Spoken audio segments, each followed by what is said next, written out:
록 3장 1절부터 3절까지 1절부터 3절까지 3장 1절부터 3절까지 우리 한 목소리로 같이 읽겠습니다. 사대 교회 사자에게 편지하라.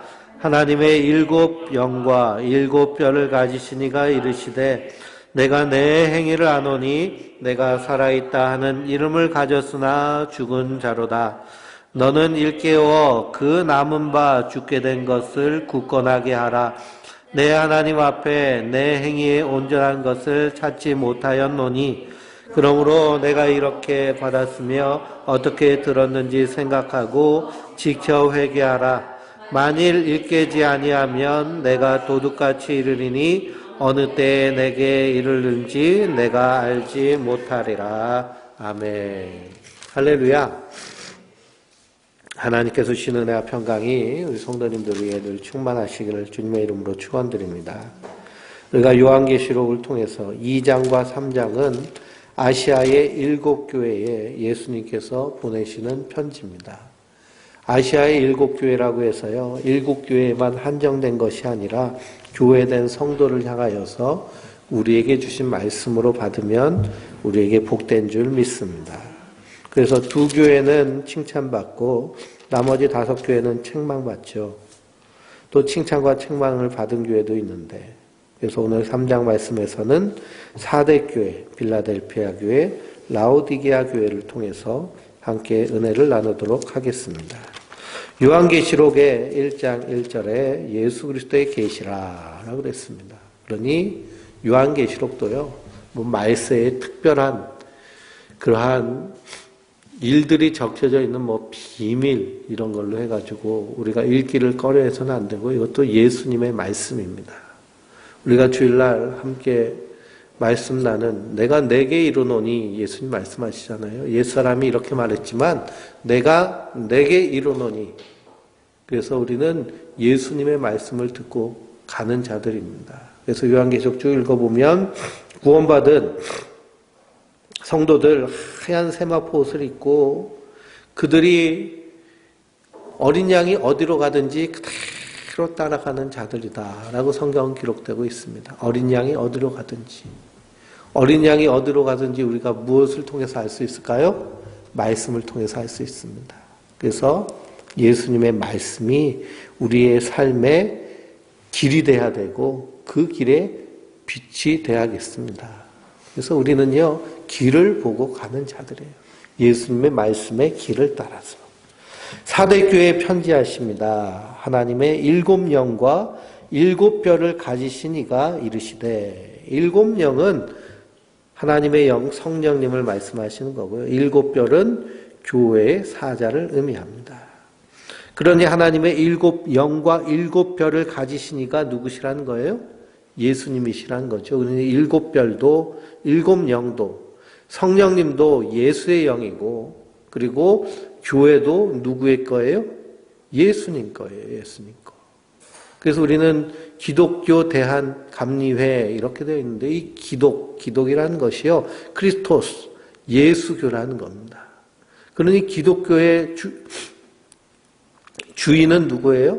교주는 예수님이세요. 예수님. 그 예수님 말고는 딴 이름 주신 적이 없습니다. 근데 자칭 자기가 예수라고 떠들면서 나오는 사람이 있는데요, 절대 우리는 속아서는 안 되죠. 오직 예수. 여기서 말하는 모든 이런 권위, 그리고 진리, 참 증인, 하나님의 창조의 근본, 이런 호칭들은요, 다 누구를 상징하고 있느냐? 예수님을 상징하고 있습니다. 왜 예수님이 우리의 주인이시고 우리의 구주이실까요? 나를 위해 십자가에 달려 죽으시고 그 피로 말미암아 우리를 값을 주고 사셨기 때문입니다. 값을 주고 사셨어요. 그러니 우리 한 사람 한 사람의 값어치는 누구의 값어치예요? 예수님의 십자가의 피값입니다. 내가 이렇게 가치 있구나. 그래서 예수님은 성도를 향하여서 천하보다 귀한 영혼으로 여기시는 줄 믿습니다. 그 천하보다 귀한 영혼, 바로 성도를 눈동자같이 지켜보호하시며 불꽃 같은 눈으로 우리를 살펴보고 계신 줄 믿습니다.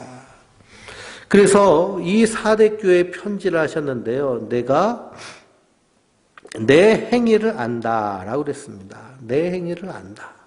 예수님은요, 우리의 모든 것을 다 아시는 분이세요. 그래서 하나님의 말씀은 힘이 있고 능력이 있고 권세가 있어서 우리 심령 골수를 쪼개기까지 하며 모든 것을 발가벗은 것 같이, 그래서 하나님 앞에서 아무 핑계대지 못할 정도로 우리를 완전히 감찰하신 분이 바로 말씀 대신 예수님이신 줄 믿습니다. 우리를 아시는 분이세요. 그렇기 때문에 우리는 속일 이유가 없습니다. 근데 내 행위를 안다라고 그랬습니다. 그 행위를 보니까 내가 살았다 하는 이름을 가졌지만 어떤 자라는 거예요? 죽은 자라는 거예요. 죽은 자. 사람 보기에는 살아있지만 그러나 예수님 보기에는 어떤 모습이에요? 죽어있는 모습이에요. 우리가 에베소 교회를 향해서 예수님 편지를 쓰실 때 그들의 행위와 수고와 인내를 안다라고 하셨습니다. 행위와 수고와 인내. 근데 뭐는 빠졌어요? 믿음, 소망, 사랑이 빠졌어요. 믿음의 역사, 사랑의 수고, 소망의 인내. 데살로니가 교회의 그 믿음, 소망, 사랑이 핵심적인 가치인데 에베소 교회는 그것이 빠졌어요. 이 사대 교회도요, 뭔가 열심히 하는 행위가 있는데 그게 다 무슨 행위예요? 죽어있는 행위입니다. 사람 보기엔 살았지만 예수님 보기엔 죽어있는 행위. 그래서 그 행위를 향해서 예수님 뭐라고 하세요? 너는 일깨어 그 남은 바 죽게 된 것을 굳건하게 하라. 내 하나님 앞에 내 행위에 온전한 것을 찾지 못했다라고 말씀하십니다. 그러니 열심히 뭔가를 하는데 하나님 보시기에는 아무것도 한 것이 없는 겁니다. 마치 현대교회의 모습, 한국교회의 모습이 이런 모습과 비슷합니다. 뭐 열심히 모여가지고 하는데요. 그런데 그것이 사람을 위한 것이지 하나님을 위한 것 하나도 없는 모습이 지금 한국교회의 모습이죠. 그래서 우리 안에서도 내가 열심히 뭔가 하는데 하나님 보시기에 아무것도 없는 죽은 자 같은 모습이라면 우리가 깨닫고 그리고 하나님의 은혜를 붙잡아야겠습니다. 그래서 온전한 것 없는 행위. 온전한이라는 말을 우리가 많이 쓰죠. 온전한 것은 무엇인가? 그래서 하나님께 헌금 드릴 때도 11조도 온전한 11조를 드려야 된다. 11조 하는데도 막 사업이 안 되고 문제가 생기고 어려움이 생기면 고민하잖아요. 하나님께 드릴 거 다 드렸는데 왜 이럴까? 그래서 목사님한테 와서 상담하면 온전한 11조 드렸냐고. 네? 온전한 11조. 그래서 뭐 매출의 11조까지 하라고 하시는 분도 있는데 온전한 11조가 뭔가? 우리 말씀을 찾아보면요. 마태복음 23장 23절입니다. 마태복음 23장 23절. 거기 마태복음 23장 23절에서 예수님이 온전한 11조에 대해서 말씀하셨어요. 23장 23절. 마태복음 23장 23절.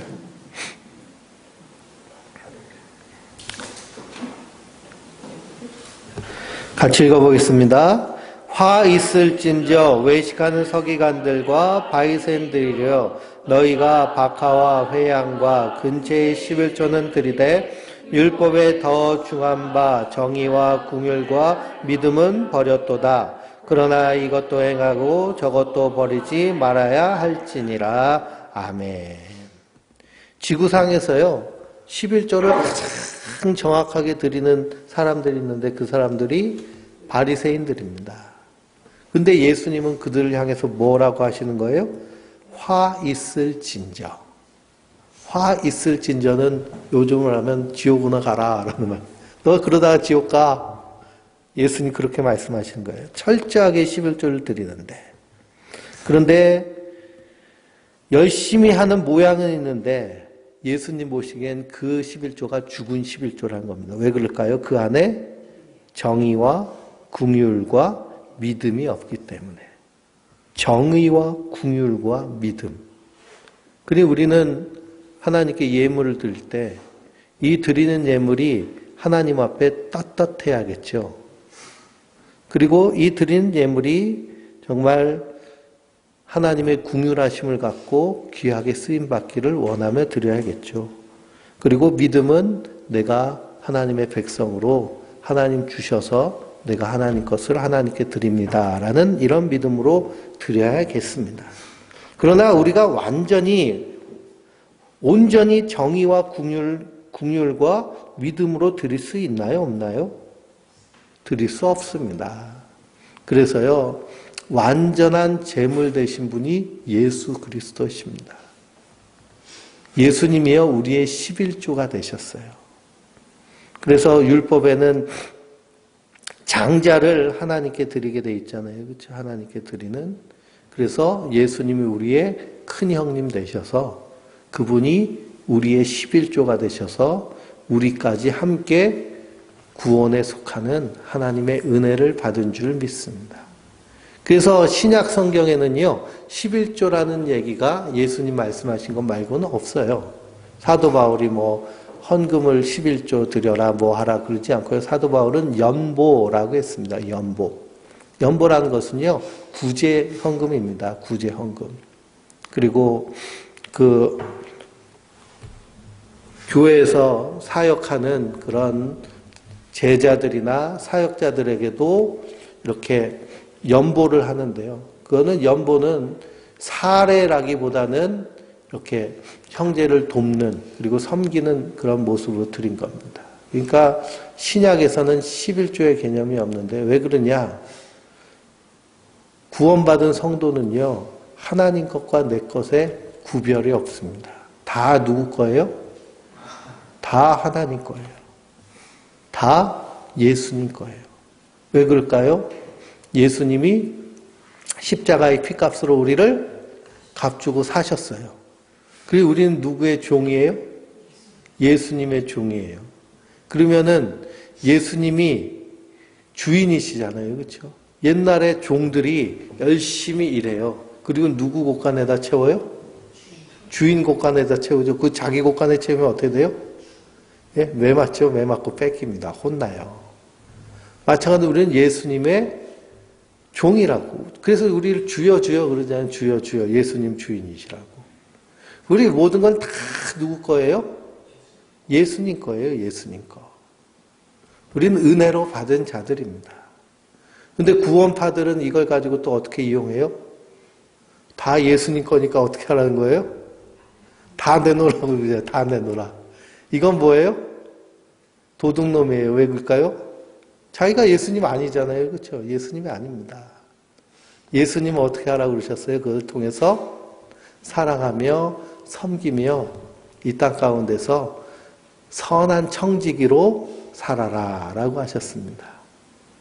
그러니 온전한 것은 바로 우리 안에 믿음과 소망과 사랑으로 행하는. 그러니까 행위에 앞서서 그 안에 담겨져 있는 내용이 더 중요한 거예요. 내용이. 형제에게 떡 하나를 줄 때에도 미운 놈 떡 하나 준다 하면서 이거 먹고 목 맥혀가지고 죽어라 그런 마음으로 주는 떡하고 정말 사랑하고 그리고 긍휼히 여기는 마음으로 주는 것과는 사람 보기에는 똑같은 떡을 주는 것이지만 예수님 보시기에는 가치가 틀리다라는 겁니다. 가치가 틀리다. 그럼 우리가 주의 일을 할 때에도 항상 기뻐하는 마음으로 감사하는 마음으로 우리 안에 그 핵심적인 요소를 잃어버려서는 안 될 줄 믿습니다. 그래서 행위에 온전한 것을 찾지 못하겠다. 그러므로 3절 말씀에 내가 어떻게 받았으며 어떻게 들었는지 어떻게 하라는 거예요? 생각하라는 거예요. 받은 게 뭐예요? 구원받았죠. 무엇을 들었어요? 복음을 듣고 구원을 받았습니다. 그러면 생각하고 거기에서 삐뚤어 나갔다면 회개하고 돌이키라는 거예요. 회개하라.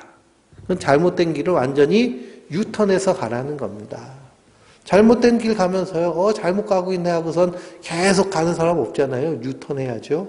유턴해야 되는 것처럼 회개가 그렇습니다. 그러니 회개하라 라고 하신 말씀은요, 아직 어떻게 하고 계시다는 거예요? 살아가고 계시다라는 겁니다. 살아가고 계시다. 그래서 로마서를 읽어보면 하나님의 심판은요, 내버려 두심이 심판이라고 그랬습니다. 하나님의 사랑하는 자는 엇나가면은 자꾸만 쳐가지고 그래서 바른 길로 가게 하십니다. 그래서 이삭이 가나안 땅에 살다가 흉년이 들었어요.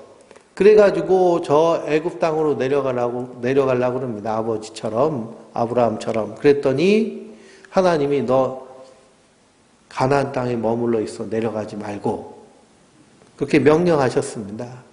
그런데 그냥 가나안 땅에 머물지 않고 어떻게 했어요? 블레셋 땅까지 내려갔습니다. 애굽 땅하고 가나안 땅 중간이 블레셋이거든요. 어중간하게 이게 순종하는 것도 아니고 불순종하는 것도 아니고 거기에 있습니다. 거기 있다 보니까요. 거기서 농사를 졌는데 100배의 복을 받았잖아요. 그렇죠? 큰 수확의 복을 받고 부자가 됐습니다. 그런데 부자가 됐으면 좋을 텐데 자꾸 누가 시비를 걸어요? 블레셋 사람이 시비를 걸잖아요. 우물 팔 때마다 뺏기고 쫓겨가는 인생. 결국 어디까지 쫓겨갔을까요? 가나안 땅 끝자락 부엘세바까지 쫓겨가서 거기서 그 아버지가 팠던 우물을 다시 파고 영존하시는 하나님의 이름을 부를 때 하나님 그와 함께 하시더라 라고 말씀하고 있습니다. 그러므로 하나님의 사람은요, 자꾸 쳐서 하나님의 길로 인도하여 주십니다. 그러니 얻어맞고 가는 것보다요, 말씀을 듣고 내 자신을 잘 살피고 그리고 생각하여서 그래서 우리의 행위가 죽은 행위가 되지 않고 살아있는 그런 신앙의 삶이 되어야겠습니다. 그래서 예수님 뭐라고 그러세요? 내가 도둑같이 이르니니 그때에 내가 이르는지 내가 알지 못하리라. 도둑같이 오셔서 뭐 하시겠다는 거예요? 심판하시겠다는 겁니다. 심판하시겠다. 그 성도는 언제 예수님이 오실지 항상 깨어서 기다리는 자들인 줄 믿습니다. 우리 4절부터 6절까지 또 읽어볼까요? 그러나 사대에 그 옷을 더럽히지 아니한 자 몇 명이 있어 흰옷을 입고 나와 함께 다니리니 그들은 합당한 자인 영고라. 이기는 자는 이와 같이 흰옷을 입을 것이요 내가 그 이름을 생명책에서 결코 지우지 아니하고 그 이름을 내 아버지 앞과 그의 천사들 앞에서 시인하리라. 귀 있는 자는 성령이 교회들에게 하신 말씀을 들을지어다. 아멘. 그래서 이 사대교회 다 그런 것이 아니고요. 거기에 그 옷을 더럽히지 아니한 몇 사람이 있다 그랬습니다. 그들은 어떤 옷을 입고 있어요? 흰 옷을 입고 있습니다. 흰 옷은 누가 입혀주신 옷이에요? 예수님이 입혀주신 옷이에요. 그래서 주일날 우리가 속옷을 달라고 하면 겉옷까지 내어주라 라고 하신 말씀은 예수님에 대한 말씀이라고 전해드렸죠. 예수님이 십자가에서 속옷까지 다 벗어서 주셨습니다. 누구에게 주셨어요? 예수 믿는 성도들에게 주셨어요. 그리고 우리 예수님 속옷, 겉옷 다 입고 있는 사람들입니다. 그 옷은 어린 양의 피로 씻어서 새하얀 옷. 이 옷을 입어야만 어느 잔치에 참여할 수 있어요? 하나님 나라 천국 잔치에 참여할 수 있습니다. 우리가 미국 가고 싶어도요, 요즘은 비자가 면제가 돼가지고 그냥 갈 수 있습니다. 그래도 이스타를 받아야 돼요. 이스타라는 서류 돈 내고 이렇게 받아야 미국에 갈 수 있는데요. 그래서 외국에 가려면 비자를 받아야 됩니다. 입국 허가서. 그래서 천국 하나님 나라 입국 허가서는 뭐예요? 예수님이 입혀주신 하얀 세마포 옷. 그래서 이기는 자는 이와 같이 흰옷을 입을 것이요 내가 그 이름을 생명책에서 결코 지우지 아니하고 그 이름을 내 아버지 앞과 천사들 앞에서 시인하리라. 그러니 마지막 백보자 심판 때에 우리가 섰을 때에 예수님께서 우리의 이름을 외치시는 거죠. 은광아 그러면 할렐루야 하고 하나님 나라에 꼴이 나는 겁니다. 그러니 우리의 행위가 정말 그 안에 알맹이가 있어야 됩니다. 믿음, 소망, 사랑의 행위. 많은 그 성도들 보면 무슨 훈련 받았다, 뭐 참여한다, 뭐 한다 하고서 그 자랑스럽게 생각해요. 신천지 같은 경우에는 그 교육받는 것을요 되게 영광스럽게 생각합니다. 근데 그런 행위, 그런 것이 중요한 것이 아니라 정말 중요한 것은 그 안에 담겨져 있는 예수 믿는 믿음. 그래서 믿음이 없는 행위는 아무 의미가 없는. 그래서 사도 바울도 고린도전서 13장 사랑장에서 사랑이 없으면 아무것도 아니라고 그러잖아요. 아무것도 아니에요. 우리가 천사의 말을 하고 하늘의 방언을 말한다 할지라도 사랑이 없으면 아무것도 아니다. 그러므로 우리 안에서 이 믿음과 소망과 사랑이 풍성해야겠습니다. 우리 7절부터 빌라델피아 교회인데요. 7절, 8절 한번 같이 읽어보겠습니다. 빌라델비아 교회 사자에게 편지하라. 거룩하고 진실하사 다윗의 열쇠를 가지시니 곧 열면 닫을 사람이 없고 닫으면 열 사람이 없는 그가 이르시되 볼지어다 내가 내 앞에 열린 문을 두었을 때 능히 닫을 사람이 없으리라. 내가 내 행위를 아노니 내가 작은 능력을로도 내 말을 지키며 내 이름을 배반하지 아니하였도다. 아멘. 그래서 이 아시아의 7교회 중에 칭찬받는 교회가 서보나 교회와 빌라델비아 교회입니다. 근데 특징이 있어요. 서모나 교회와 빌라델피아 교회의 공통점이 있는데 그것이 뭐냐 하면 박해받는 교회입니다. 환난과 핍박이 극심한데요. 오히려 그러니까 알곡만 남아가 진실한 성도만 남고 구원받은 성도만 남는 것을 보게 됩니다. 그런데 핍박이 없고 부유한 교회들, 풍족한 교회들은요, 그냥 가라지들이 얼마나 날뛰는지. 그래서 그것들이 주인 노릇하고 왕 노릇하고 그래서 참된 믿음을 회방하는 그런 모습들 봅니다. 예수님께서 비유로 말씀하시잖아요. 한 밭에 이렇게 곡식이 미리 잘 자라고 있는데 밤중에 원수가 와가지고 거기다 가라지를 뿌려버렸습니다. 그래서 며칠 지나니까 가라지가 싹을 트고 막 자라기 시작하는 거예요. 그러니 알곡이 잘 자라야 되는데 가라지 때문에 방해를 받습니다. 그래서 일꾼들이 주인님 우리가 가가지고 저 가라지 다 뽑아버릴까요? 그럽니다. 그랬더니 주인이 뭐라 그래요? 내버려둬라. 마지막 추수 때에 알곡은 곡간으로 들이고 이 가라지는 불타는 불 속으로 던져버리자. 그러니 하나님의 교회라고 모인 그 교회 안에도 알곡과 가라지가 있습니다. 양과 염소가 있습니다. 그런데 어디에는 가라지가 없고 염소가 없어요? 핍박이 있는 데는요. 핍박이 있는 데는 가짜가 있을 수가 없습니다. 왜? 죽으니까요. 죽으니까.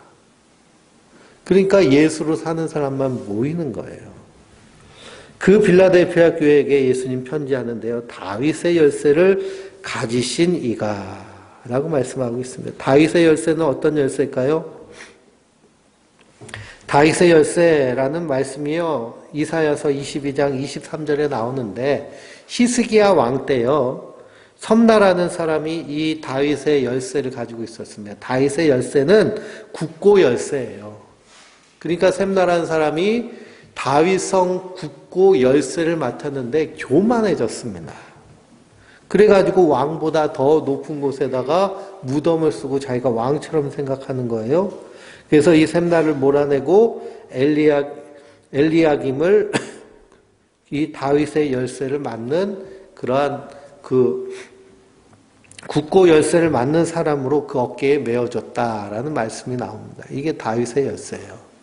이 다윗의 열쇠는 굳고 열쇠, 또 그것을 있는 그대로 표현하면은 열린 문을 쫙 줬으니까 다윗 성에 있는 그 모든 보화를 다 꺼내서 다 퍼먹어도 된다라는 그런 말씀을 해석하면 큰일 나겠죠, 그렇죠? 근데 번영 신학은 그렇게 해석을 합니다. 다윗의 열쇠를 주셨으니 우리가 가가지고 하나님 곳간에 있는 것 다 퍼서 써도 된다. 그래서 우린 부자다 막 그런 얘기 하는데요. 그런 얘기가 아니고 이 다윗은 하나님 마음에 합한 자입니다. 그리고 하나님 마음에 합한 자라는 것은 무슨 뜻이냐면 하나님의 뜻을 펼치시기에 좋은 사람이 하나님 마음에 합한 사람이에요. 다윗은 항상 하나님을 찬양하고 하나님을 경외하고 그리고 겸손한 사람. 그래서 하나님이 야, 널 통해서 내 뜻을 펼치기가 참 좋구나. 그렇게 해서 쓰임받은 사람이 다윗입니다. 그리고 다윗에게 언약을 주셨는데 그 언약이 뭐예요? 내가 너를 통해서 영원한 왕위를 세우리라. 그 왕위가 바로 예수 그리스도를 통해서 세워진 그러한 그리스도의 언약입니다. 그래서 그리스도께서 이 언약을 이루어 내시는 그런 모습, 그것이 결국에는 다윗의 열쇠는요, 천국의 열쇠를 의미합니다. 천국의 열쇠. 그러니 천국의 열쇠는 누가 갖고 계세요? 예수님이 갖고 계세요. 예수님이. 우리가 마태복음을 보면서 베드로에게 천국의 열쇠를 준다라고 그랬잖아요. 바요나 시모나, 내가 복이 있다. 천국의 열쇠를 주신 이유가 뭐예요? 주는 그리스도시요 살아계신 하나님의 아들입니다. 라고 고백하였기 때문입니다.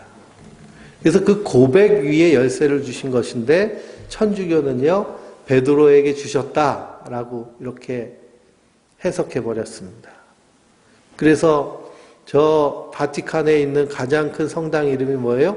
베드로 대성당이잖아요. 그렇죠? 천주교의 1대 교황이 베드로입니다. 그리고 이 교황이 이 베드로의 천국의 열쇠를 이어받았다고 생각을 해요. 그러니 하나님 성경 말씀보다 누구 말씀이 더 권위가 있는 거예요? 교황의 가르침이 더 권위가 있는 거예요. 근데 베드로에게 주신 것이 아니라 베드로의 그 신앙 고백 위에 주셨습니다. 그래서 베드로도 예수 그리스도를 통해 구원받은 성도이고 그리고 예수님의 성도의 지체입니다. 교회의 지체예요. 우리도 지체가요? 지체가 아닐까요? 지체예요. 우리 한 몸이에요. 그리스도 안에서. 그래서 우리도 그리스도를 고백하는 이 신앙 고백 안에서 하나님 나라의 열쇠를 받은 줄 믿습니다. 그래서 그 열쇠를 열고 닫으신 분이 예수님이시라는 거예요. 그 예수님이 누구 앞에다 열린 문을 활짝 여셨어요? 빌라델피아 성도 앞에. 내 앞에 열린 문을 뒀다. 아무도 닫지 못한다. 내가 내 행위를 아는데 하나님이 그 빌라델피아 성도들 앞에 열린 문을 활짝 둔 이유는 무엇일까요? 그들이 작은 능력으로도 내 말을 지키며 내 이름을 배반하지 아니하였기 때문에 그렇다 그랬습니다. 그리고 10절 말씀 맨 앞에 보면 내가 나의 인내의 말씀을 지켰음즉 그랬습니다.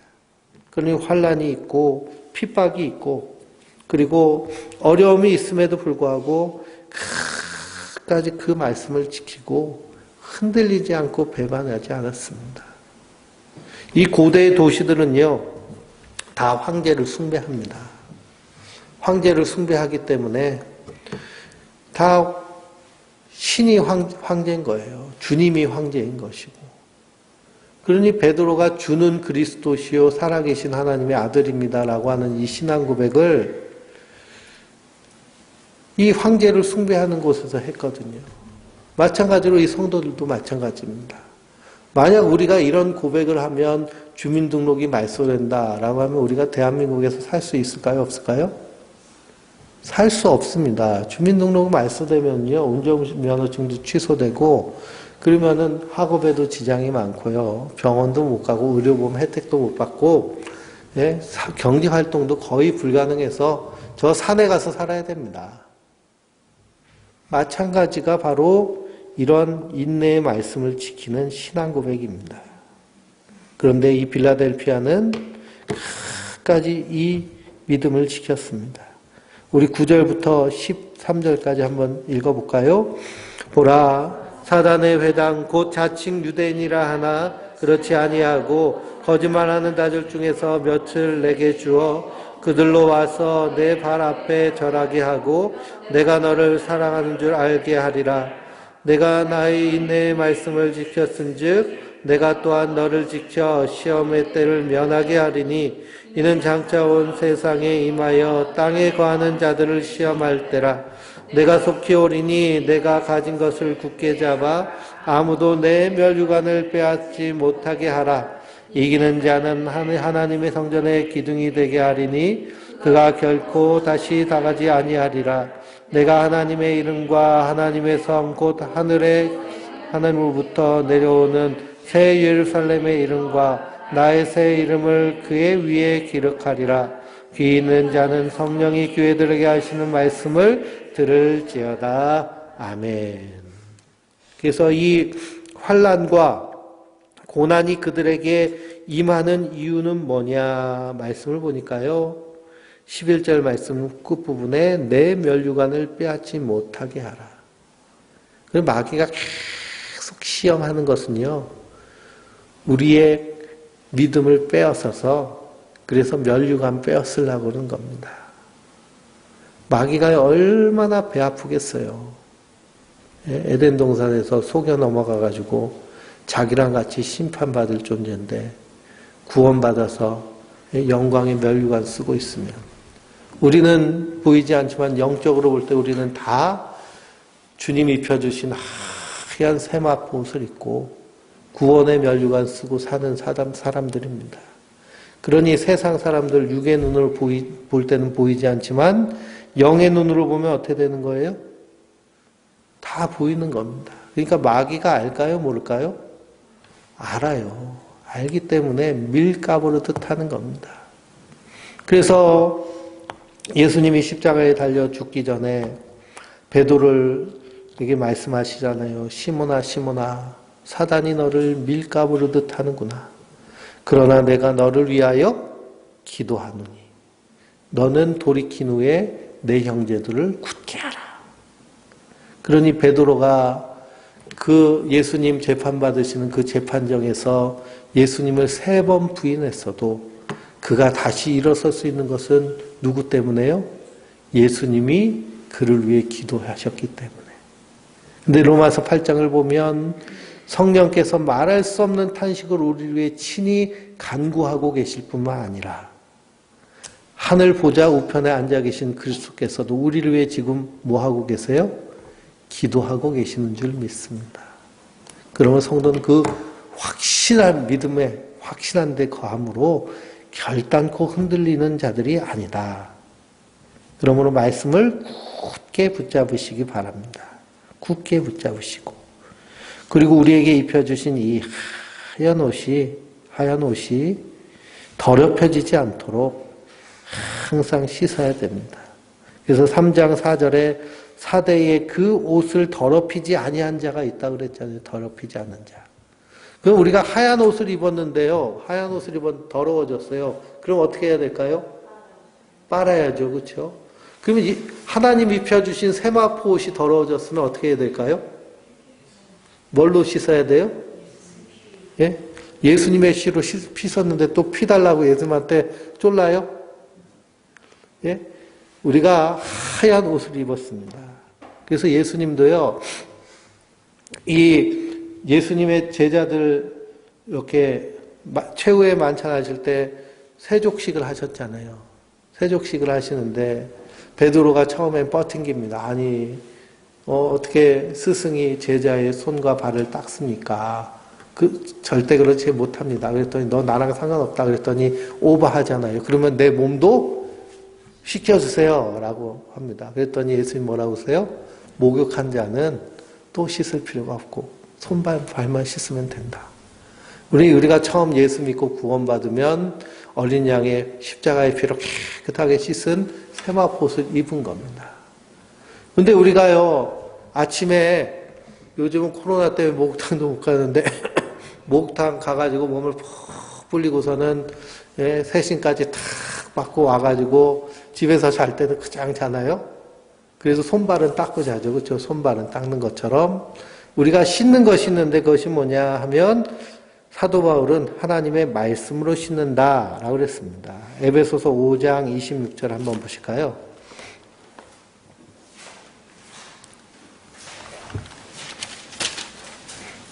에베소서 5장 26절입니다. 같이 읽어보겠습니다. 이는 곧 물로 씻어 말씀으로 깨끗하게 하사 거룩하게 하시고 자기 앞에 영광스러운 교회로 세우사 티나 주름 잡힌 것이나 이런 것들이 없이 거룩하고 흠이 없게 하려 하심이라. 아멘. 곧 물로 씻어 말씀으로 어떻게 하시는 거예요? 깨끗하게 하시는 거예요. 깨끗하게 해서 영광스러운 교회로 세우시고 티나 주름 잡힌 것이 없게 하시는 거예요. 우리가 세탁기에 돌려서 세제로 세탁하고 건조기로 팍팍 털면 티나 주름 잡힌 것이 하나도 없잖아요. 그렇죠? 영적으로 우리가 세탁하는 것은 무엇으로 세탁하는 거예요? 하나님의 말씀으로 세탁하는 겁니다. 그래서 말씀을 가까이 해야 돼요. 말씀을 든 5 손가락 있잖아요. 그렇죠? 읽고 듣고 쓰고 연구하고 묵상하고 읽고 묵상하고 쓰고 묵상하고 듣고 묵상하고 연구하고 묵상하고 그래서 암송도 하고 그게 우리의 심령을 깨끗하게 세탁하는 일인 줄 믿습니다. 그래서 우리는요, 이 세마포옷을 받았으니 열심히 입고 돌아야 다녀야 되고요. 또 열심히 세탁하고 다녀야 됩니다. 그게 성도의 의무이며 사명입니다. 그래서 이거 자꾸 더럽히려는 마귀가 있고요. 빼앗으려는 것이 있다는 거예요. 그러나 빼앗지 못하게 하는 것은 뭐냐? 인내의 말씀을 끝까지 지키는 겁니다. 우리가 능력이 크고 많음이 문제가 아니고요. 끝까지 지키는 것이 가장 귀한 줄 믿습니다. 14절부터 우리 14절, 15절 먼저 읽겠습니다. 라오디게아 교회 사제에게 편지하라. 아멘이시요 충성되고 참된 증인이시요 하나님의 창조의 근본이시니가 이르시되 내가 내 행위를 아노니 내가 차지도 아니하고 뜨겁지도 아니하도다. 내가 차든지 뜨겁진지 하든지 원하노라. 아멘. 라오디게아 교회가 가장 큰 책망받은 교회입니다. 그래서 라오디게아 교회에게 편지를 하시는데요. 아멘이시오. 아멘이시오. 라는 말은 진실하시다는 거죠. 진실하시다. 우리가 아멘 하면 그 말이 진실합니다. 예스, 내가 믿겠습니다. 받겠습니다. 하는 우리의 표현입니다. 그래서 예수님, 내가 진실로 진실로 너희에게 이르노니 라고 하는 이 말씀을 원문 그대로 보면 호아멘, 호아멘. 호아멘, 호아멘. 아람어도요, 아람어도 예수님이 호아멘, 호아멘 하시면서 말씀하신 겁니다. 이 진실하신 분이 누구시라는 거예요? 예수님이시라는 거예요. 그분이 아멘 되십니다. 그래서 우리도 하나님의 말씀을 들을 때 아멘으로 받아서 우리가 그것을 아멘 할 때 이것이 하나님께 무엇이 되는 거예요? 영광이 되느니라. 그랬어요. 영광이 되느니라. 그래가지고 시와에 있는 우리가 잘 아는 교회는 아멘을 대한민국 세계에서 아멘 소리가 제일 큰 교회 표를 그렇게 붙이고 아멘을 100창하고 주여를 30창하고 기도할 때 그렇게 한다고 그러는데 그것보다 핵심이 중요한 거죠. 진실로 내가 그것을 받아들이는 것. 근데 예수님이 아멘 되신 분이십니다. 그분이 보시니까 라오디게아의 행위가 어떻다는 거예요? 차지도 않고 뜨겁지도 않다. 차든지 뜨겁든지 해라. 이 라오디게아라는 도시는요, 아주 부자 도시입니다. 그래서 이 경제가 아주 발달한 도시예요. 금융과 그리고 의류 산업 그리고 의학이 발달된 도시가 라오디게아입니다. 그러니 거기 있는 사람들이요 다 부유하게 잘 사는 도시예요. 부유하게 잘 살다 보니까 어떻게 돼요? 복음을 받아도요 적당히 세상과 타협하면서 사는 명목상 그리스도인이 많습니다. 현대교회가 그렇죠. 그래서 GMP 3만 불이 넘어가면 기도를 하지 않는다고 그래요. 교인들이 기도하지 않고 모이지 않는다. 왜 그럴까요? 여가를 즐기기 바빠서 그렇대요. 미국 교회, 유럽 교회, 우리나라도 뭐 이제 점점 더 심해지겠죠. 그런데 차지도 않고 덥지도 않게. 왜 그러냐? 이 라오디게아 교회는 이 물이 부족했습니다. 그래서 옆에 있는 도시인 골로새와 헤라볼리에서 물을 끌어다 썼는데요. 이 골로새에서는 냉수가 나왔고요. 이 히에라볼리에서는 파무칼레라는 온천이 있기 때문에 거기 물은 뜨거워요. 그것이 한 10km 이상 수로를 통해서 쭉 오면서 함께 섞여요. 그러니까 이게 차지도 않고 뜨겁지도 않고 그러면서 토하고 싶은 그런 물맛이 되는 겁니다. 17절부터 18절 읽어볼까요? 내가 말하기를 나는 부자라 부유하여 부족한 것이 없다 하나 내게 공고한 것과 가련한 것과 가난한 것과 눈먼 것과 벌거벗은 것을 알지 못하는도다. 내가 너를 권하노니 내게서 불로 연단할 금을 사서 부유하게 하고 흰옷을 사서 입어 벌거벗은 수치를 보이지 않게 하고 안약을 사서 눈에 발라 보게 하라. 예수님이 이렇게 말씀하십니다. 자기들은 부자인 줄 알고 살았는데 예수님 보시기에는 어떻다는 거예요? 곤고하고 가련하고 가난하고 눈멀고 벌거벗었다라는 겁니다. 예수님 보시기에 그렇다는 거예요. 그러니 교회도요, 큰 대형 교회들 상당히 부유하고 그리고 그 많은 재정을 가지고 많은 일을 하는 교회들도 있습니다. 그러나 그렇다고 해서 그들이 예수님 보시기에 부유한 것이 아니다라는 거예요. 부유한 것이 아니다. 그러니 주님이 분명히 아시는 겁니다. 그래서 내가 너를 권하노니 불로 연단한 금을 사서 부욕해 하라라고 그랬습니다. 금으로 연단한 것이 뭘까요? 불로 연단한 금은 우리의 신앙을 의미합니다. 베드로전서 1장을 읽어보면 베드로전서 1장 1절부터 9절까지인데요.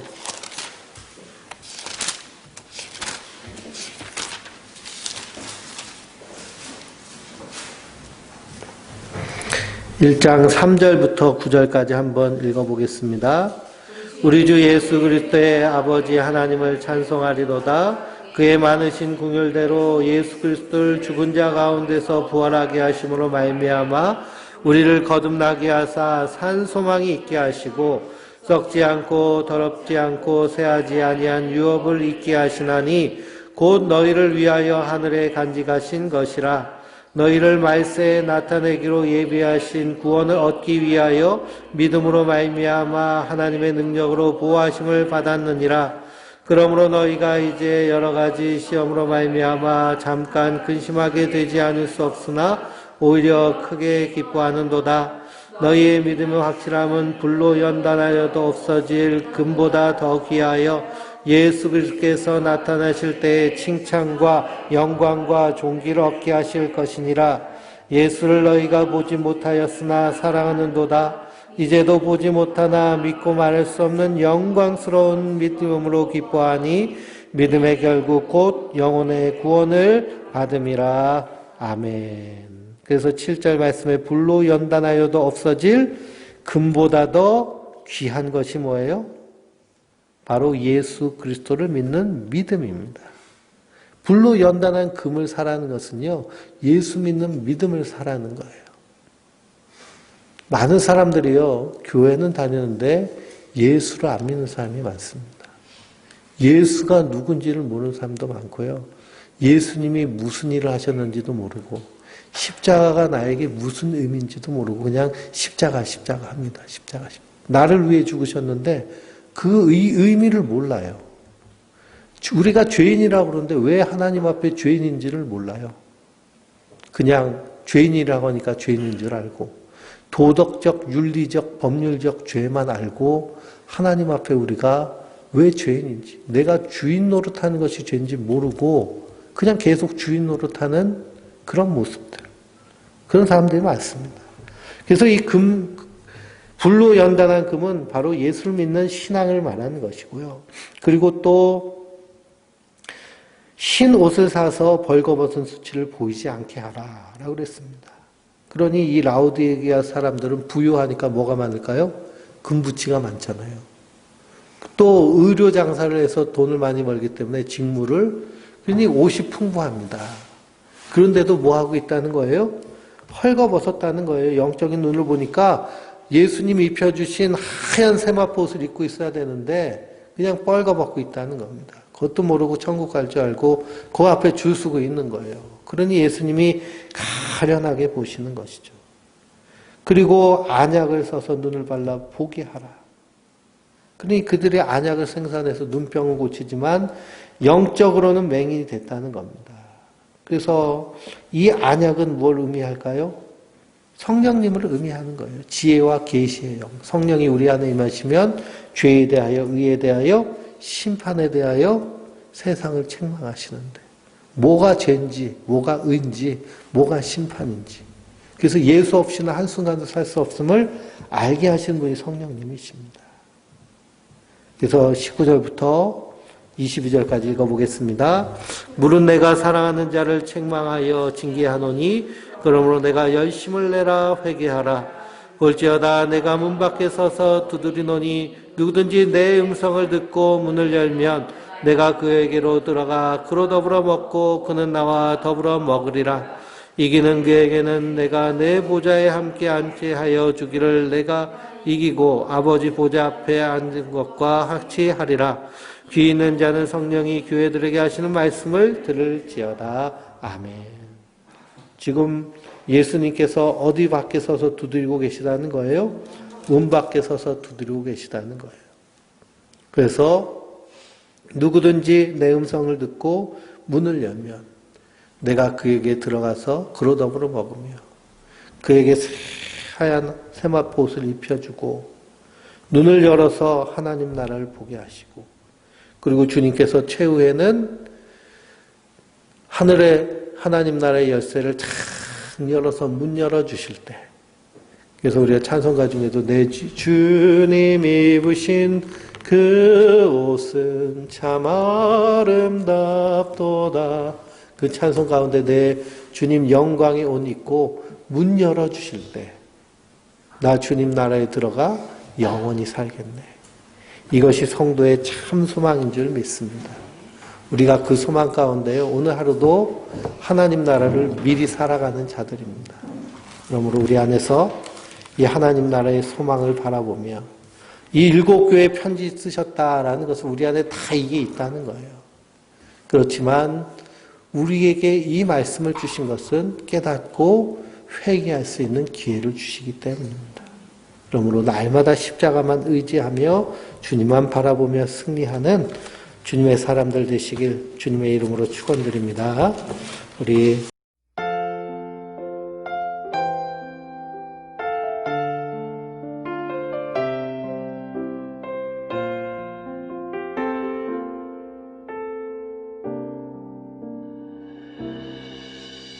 주 나의 모습 보네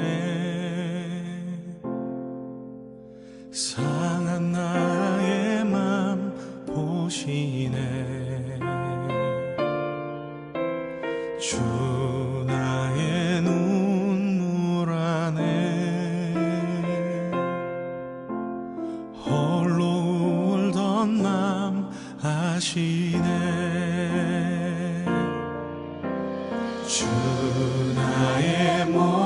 모습 보네 상한 나의 맘 보시네